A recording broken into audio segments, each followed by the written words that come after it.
Good evening, I'm Anna Jabłońska. Welcome to Poland Daily Business. As reported by this country's Central Statistical Office, unemployment in Poland held steady at 5.7% in November. The reading was a notch lower than the previous estimate by the country's labor minister. In October, the office reported that Poland's unemployment rate fell to a new 28-year low of 5.7% in September from 5.8% in August. Polish producer of public transport vehicles, Solaris Bus and Coach, has delivered 5 Urbino 12 electric buses to Frankfurt in Germany. The company disclosed that it is the leader on the German market in terms of electric vehicles. The contract for the supply of 5 electric buses was signed with Intercitybus at the end of 2017. Electric buses carry passengers in the city center on a specially created emission-free line that connects 2 university campuses. Poland has been ranked second among the world's 50 best countries to invest in this year by business news website CEO World Magazine. Malaysia has been crowned as the best country in the world to invest in or to do business in for 2018. Poland took silver among the most attractive destinations for investors and businessmen. The Philippines was ranked third, followed by Indonesia and Australia. The ranking were based on 11 different factors, including corruption, freedom, workforce, investor protection, taxes, and quality life. Thank you for watching Poland Daily Business. Coming up next, Aleksander Wierzejski and his guests. Good night. And Poland Daily interview tonight with Jacek Posobiec. Sir, welcome to our show. Thank you so much for having me. Known also as Jack Posobiec, right-wing or conservative media in the United States. And you came to Poland for what? Well, I came to Poland, growing up in the U.S. as Polish-American. Being Polish was, always part of my identity. And, as I've gotten older, I had the ability to travel some more. I wanted to visit Poland. This is my 4th trip to Poland. And when I heard it was the 100th Independence Day, I said, wow, I can't miss that. I've got to be in Poland. I've got to be there. My dad was very proud that I was going back and celebrating for Polish independence. And I just thought it would be a great idea.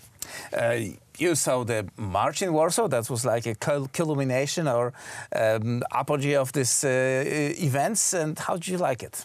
Well, the Independence Day March was fantastic. I've been to 4th of July we have in the United States is always a huge event. And politically speaking, I've been to a lot of, the Donald Trump rallies. A lot of Donald Trump rallies are kind of like almost like a patriotic march in some way because you're always seeing American flags and lots of people.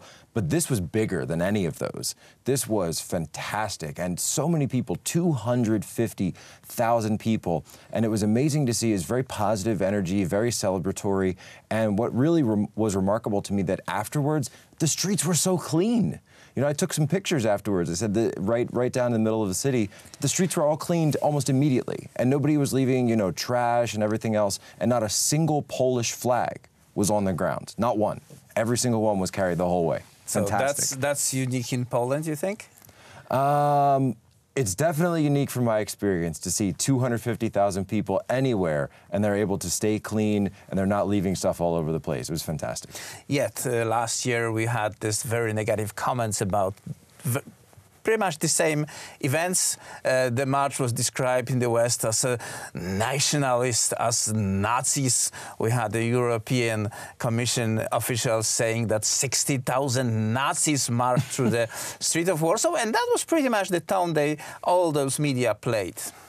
Yeah, it's interesting because, clearly this wasn't a Nazi march. This wasn't a racist march. This was, honestly, I don't really think this was political in any sense at all. There's 250,000 people. I don't know what their politics are for every single one. Maybe there's some liberals, some conservatives, some communists in there. Nobody's checking that because it's a patriotic march for Independence Day. And mainly what I saw there were families. You saw some of the nuns, the priests, people holding signs for Jesus Christ and Pope John Paul, and that was the vast majority of it. But the media, what they like to do, you know, get some ratings, get some attention. They'll find one person who has sort of a controversial, you know, a sign or a T-shirt or something, and they zoom in on that, and they'll focus on that one and say, well, this person and, you know, all the other 250,000 must agree with them, and it's just false. It's not true. From the point of view of United States, is Poland under some kind of scrutiny?